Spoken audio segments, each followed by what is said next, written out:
आज मोनिका 2 महीने की बीमारी की छुट्टी के बाद पहली बार ऑफिस जा रही थी। मोनिका की देवरानी वंदना ने अपने हाथों से मोनिका के लिए टिफ़िन तैयार किया था। वह किचन से बाहर आते हुए बोली, भाभी आपका टिफ़िन। और मोनिका के करीब पहुँची तो मोनिका ने उसे गले से लगा लिया। मोनिका की आंखों से आंसुओं की धारा बह रही थी। उसके मानस पटल पर अतीत की यादें किसी चलचित्र की भांति अंकित होने लगी। छोटे से गांव से माया नगरी मुंबई के पोश इलाके में बहू बनकर आने वाली वंदना के लिए अपनी ससुराल की राह पहले दिन से ही कठिन बन गई थी। शादी के बाद अपनी इकलौती जेठानी के पैर छूने के लिए झुकी तो मोनिका पीछे हटते हुए बोली, ओह व्हाट इज़ दिस, यह किस ज़माने में जी रही है, गवार कहीं की। आजकल कोई पैर छूता है क्या? यह हाईटेक युग है। हाय हेलो और हक करने का ज़माना है। लगता है यह लड़की एजुकेटेड भी नहीं है। फिर तो भाभी से गले मिल लो न वंदना, अजीत ने हंसते हुए कहा। वंदना आगे बढ़ी तो मोनिका ने नाक सिकोड़ते हुए कहा, बस बस दूर से ही नमस्कार कर दो, मैं मान लूँगी। वंदना दोनों हाथ जोड़कर नमस्कार कर आगे बढ़ गई थी। शादी के पहले दिन से ही जेठानी मोनिका का पारा 7वें आसमान पर चढ़ा हुआ था। हाईटेक सिटी मुंबई की गलियों में बचपन बिताने वाली मोनिका को किसी ठेठ गांव की लड़की बतौर अपनी देवरानी कतई पसंद नहीं थी। मोनिका ने अपने देवर अजीत की शादी अपने मामा की इकलौती बेटी लवलीना से करवाने के लिए बहुत हाथ पैर मारे थे, परंतु अजीत ने उसकी एक न सुनी थी। लवलीना मॉडलिंग करती थी और शहर के स्थानीय फैशन शोज में नियमित रूप से शरीक होती थी। फैशन शोज़ के लिए वह देश के अन्य शहरों में भी अक्सर जाती थी। लवलीना का ताल्लुक हाई फाई सोसाइटी से था। जुहू स्कीम इलाके में स्टार बेटे बेटियों के साथ स्वच्छंद जीवन का लुत्फ़ उठाने वाली लवलीना फिल्मों में भी अपना नसीब आजमा रही थी। मोनिका किटी पार्टियाँ, शॉपिंग व पिकनिक की ज़बरदस्त शौकीन थी। वह चाहती थी कि उसके परिवार में ऐसी ही कोई मॉडर्न लड़की आए ताकि जेठानी देवरानी में बेहतर तालमेल बना रहे। परंतु जब अजीत ने देहाती लड़की से विवाह कर लिया तो मोनिका के तमाम ख्वाब पत्थर से टकराए, शीशे की भांति टूटकर चकनाचूर हो गई। वह जल भुन कर रह गई। अजीत मेडिकल का छात्र था। जब वह MBBS करके अंतिम वर्ष में स्टडी कर रहा था तब अपने मित्र सुमित के विवाह में शरीक होने उसके गांव गया था। वह पहली बार किसी गांव में गया था। पर्वतों की तलहटी में बसे इस गांव के प्राकृतिक सौंदर्य को देखकर अभिजीत को पहली नज़र में ही इस गांव से प्यार हो गया था। गांव के चारों ओर आच्छादित हरियाली, दूर दूर तक लहराते हरे भरे खेत, खेतों में फुदकती चिड़िया, हरे भरे घने वृक्षों पर कलरव करते विहंग और उनकी छाँव में नृत्य करते मोर, अमराइयों में कूकती कोयल आदि ने अजीत को इतना प्रभावित किया कि वह शादी के बाद भी कई दिनों तक अपने दोस्त के घर पर ही रुक गया था। अपने दोस्त के विवाह में ही अजीत ने वंदना को देखा था। विवाह के 2 दिन पूर्व आयोजित संगीत संध्या में उसने वंदना को गाते और नृत्य करते हुए पहली बार देखा था। संगीत संध्या की रात को नींद ने अजीत की आंखों से किनारा कर लिया। रात भर उसकी आंखों के सामने वंदना का चेहरा ही घूम रहा था। उसे लगा कि अब उसकी तलाश पूरी हो गई है। उसके दिमाग में जीवन साथी की जो तस्वीर थी उसी के अनुरूप वंदना थी। सुमित के विवाह के बाद अजीत ने वंदना के बारे में छानबीन शुरू कर दी थी। उसने परवीन के पिता शिव शंकर प्रसाद से इस बारे में पूछा तो उन्होंने बताया, बेटा वंदना पंडित राम प्रसाद की ज्येष्ठ कन्या है। वे सेवानिवृत्त अध्यापक हैं जो 2 वर्ष पहले ही सेवानिवृत्त हुए हैं। घर की गरीबी के कारण वंदना ने कक्षा 10वीं उत्तीर्ण कर स्कूल को अलविदा कह दिया था। वंदना मेरी गोद में खेली है। लड़की बहुत ही संस्कारी, सुशील और बुद्धिमान है। वंदना की आवाज़ बहुत ही मीठी व सुरीली है। वह बहुत अच्छा गाती है। परवीन के विवाह में संगीत संध्या में तुमने वंदना के गीत सुने होंगे। अजीत, एक बात मैं तुम्हें यह भी बताना चाहूँगा कि वंदना के विवाह की चिंता ने राम प्रसाद की नींद हराम कर दी है। उनकी बिरादरी के कई लोग वंदना को देखने आते हैं, पर दहेज पर आकर बात फिसल जाती है। वंदना से छोटी एक और बहन है, उसके हाथ भी पीले करने हैं। गत वर्ष पंडित जी की पत्नी का अल्पावधि बीमारी के बाद आकस्मिक निधन हो गया था। उन्होंने इलाज में पैसे पानी की तरह बहाए, पर उसे बचा न सके। पंडित जी की पत्नी का निधन क्या हुआ, इस परिवार की रीढ़ की हड्डी ही टूट गई। शिवशंकर प्रसाद ने अजीत के कंधे पर हाथ रखते हुए कहा, बेटे अजीत, पंडित जी मेरे बहुत ही अच्छे मित्र हैं। उनकी दोनों बेटियां सुंदर, सुशील और संस्कारी हैं। अगर वंदना तुम्हें पसंद है और उसे अपना जीवन साथी बनाना चाहते हो तो मुझे पंडित जी से बात करने में प्रसन्नता होगी। शिवशंकर प्रसाद की बातों से अजीत के मन में लड्डू फूट रहे थे। वह जल्दी से जल्दी मुंबई जाकर इस संबंध में अपने माता पिता से बात करना चाहता था। शिवशंकर ने अल्प विराम के बाद कहा, बेटा कोई निर्णय लेने से पहले अपने माता पिता से एक बार बात ज़रूर कर लेना। हो सके तो उन्हें एक बार यहाँ लेकर ज़रूर आना। ज़रूर अंकल, मैं कोई निर्णय लेने से पूर्व माता पिता से ज़रूर बात करूँगा और मुझे पूरा विश्वास है कि मेरी पसंद ही मेरे माता पिता की पसंद होगी। अंकल, वंदना तो मुझे पहली नज़र में ही पसंद आ गई थी।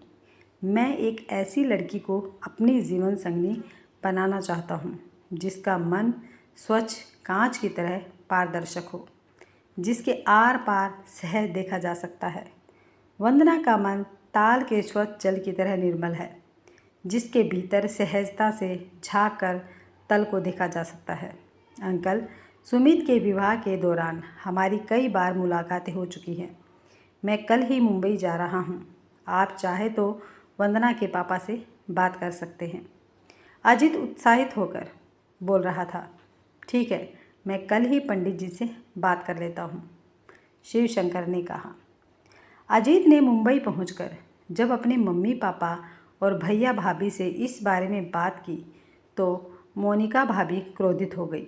उन्होंने नाराज़गी व्यक्त करते हुए कहा, अरे अजीत, मैंने तो लवलीना से तुम्हारे लिए बात कर रखी है। मुंबई जैसे शहर में गांव की अशिक्षित और गंवार लड़की लाकर समाज में हमारी नाक कटवाओगी क्या? अरे भाभी, मैंने आपसे पहले ही कह दिया था ना कि मुझे लवलीना पसंद नहीं है। मेरी और उसकी सोच में ज़मीन आसमान का अंतर है। भाभी, मैं सीधा साधा लड़का हूँ, जबकि लवलीना हाई फाई। अजीत मुस्कुराते हुए और कुछ कहने जा रहा था, मगर मोनिका ने अजीत की बात काटते हुए कहा, क्या बुराई है लवलीना में? दिखने में किसी हीरोइन से कम नहीं है। अच्छी पढ़ी लिखी है, ऊंचे खानदान की है, हाई सोसाइटी से ताल्लुक़ रखती है। भैया, तुम्हें ऐसी लड़की दिन में चिराग लेकर ढूंढने से भी नहीं मिलेगी। कहते हुए मोनिका मुंह फुलाकर बैठक में चली गई।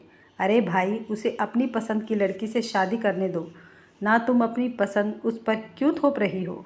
अजीत के बड़े भाई रोहन ने मोनिका को समझाते हुए कहा, लेकिन तब तक मोनिका अपने कमरे में जा चुकी थी। 2 ही दिनों बाद अजीत अपने माता पिता को लेकर वंदना के गांव पहुंच गया।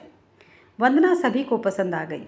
अजीत की मम्मी ने तो वंदना के हाथ में शगुन भी दे दिया। चट मंगनी और पट विवाह हो गया। मोनिका की नाराज़गी के बावजूद वंदना इस घर की बहू बनकर आ गई। वंदना को विवाह के पहले दिन से ही अपनी जेठानी मोनिका की नाराज़गी का शिकार होना पड़ा था। वह बात बात पर वंदना पर ताने कसती थी, लेकिन वंदना ने मानो विनम्रता का चोला पहन रखा था।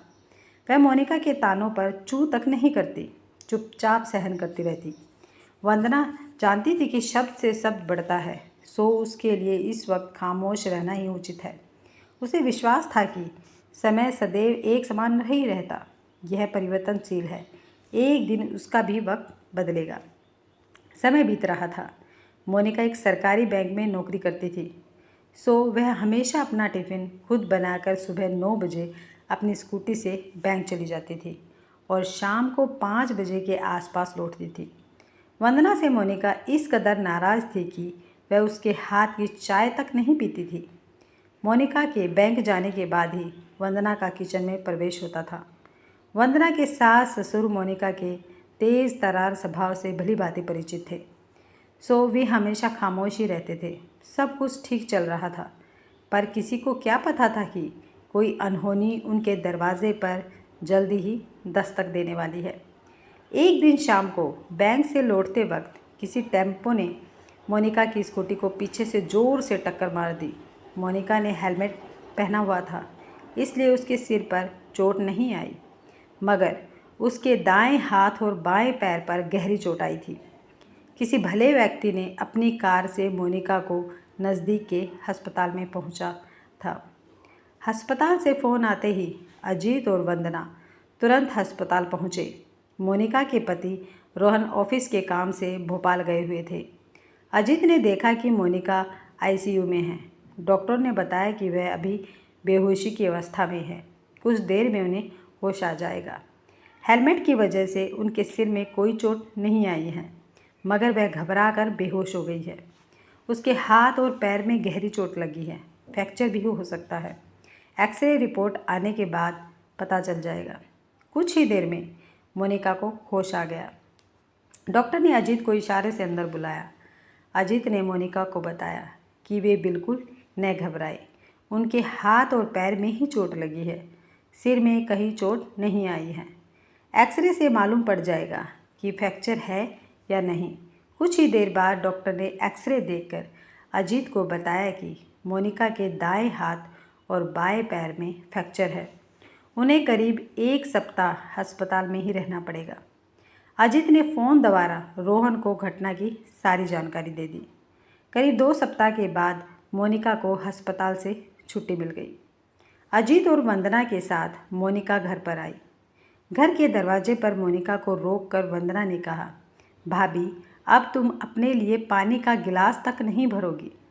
डॉक्टर ने वैसे भी आपको पूरे 2 महीने आराम करने की सलाह दी है। फिर आपके एक हाथ और एक पैर पर प्लास्टर चढ़ा है, सो आपको अब आराम की सख्त ज़रूरत है। आज से आप मुझे कोई भी और किसी प्रकार का काम करने के लिए कहने में कोई संकोच नहीं करोगी। ऐसा मुझसे वादा करो, तभी आपको मैं घर के अंदर आने दूंगी। यह कहने के साथ ही वंदना के बीच दरवाजे पर खड़ी हो गई। मोनिका की आंखों से आंसू छलक पड़े। उसने वंदना को एक हाथ से अपनी ओर खींचते हुए उसका माथा चूम लिया और रुधे कंठ से बोली, वंदना, मुझे माफ़ कर देना। मैंने तुम्हें न जाने क्या क्या कहा और तुम्हें बेवजह परेशान भी बहुत किया है। तुम पिछले 2 सप्ताह से सब कुछ भुलाकर मेरी सेवा में समर्पित हो गई। इतनी सेवा तो अपना भी कोई नहीं करेगा। वंदना, तुम्हें इस घर में आए अभी 7 महीने ही हुए हैं, पर तुमने अपनी मृदुल वाणी और विनय भाव से हम सब का दिल जीत लिया। मुझे अजीत की पसंद पर गर्व है। वंदना, तुम्हारे बर्ताव से एक बात मेरी समझ में आ गई कि गांव की लड़की अशिक्षित हो सकती है, मगर असंस्कारी नहीं। तुम पारिवारिक एडिकेट्स की जीती जागती मूर्त हो। वंदना, प्लीज़ पहले तुम मुझे माफ़ कर दो तो मैं घर में प्रवेश करूँगी। भाभी, आप बड़ी बहन के समान हैं, जिसे अपनी छोटी बहन को डांटने और फटकारने का हक तो होता है ना। फिर भला मुझे बुरा क्यों लगेगा? आप माफ़ी की बात करके मुझे शर्मिंदा न करें, यह तो आपका विनय है भाभी। कहते हुए वंदना ने अपनी जेठानी को बाहों में भर लिया। अरे भाई, देवरानी और जेठानी की डायलॉग बाजी ख़त्म हो गई हो तो हम अंदर चले क्या?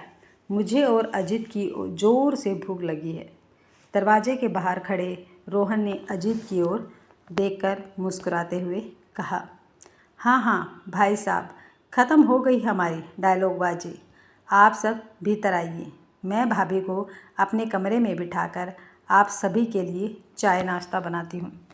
कहते हुए वंदना ने अपने दोनों हाथ मोनिका की तरफ बढ़ा दिए, जिन्हें उसने कसकर पकड़ लिया और धीरे धीरे वंदना का सहारा लेते हुए अपने कमरे की ओर बढ़ने लगी।